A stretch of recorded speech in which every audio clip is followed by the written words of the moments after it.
బంగారు బొమ్మ నీ అనురాగం నాకు సొంతమా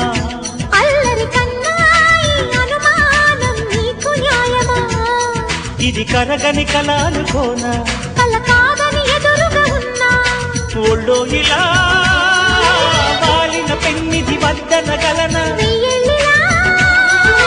నీ పద సన్నిధి స్వర్గమిలగనా బంగారు బొమ్మ నీ అనురాగం నాకు సొంతమా అల్లరి కన్నాయి అనుమానం నీకు న్యాయమా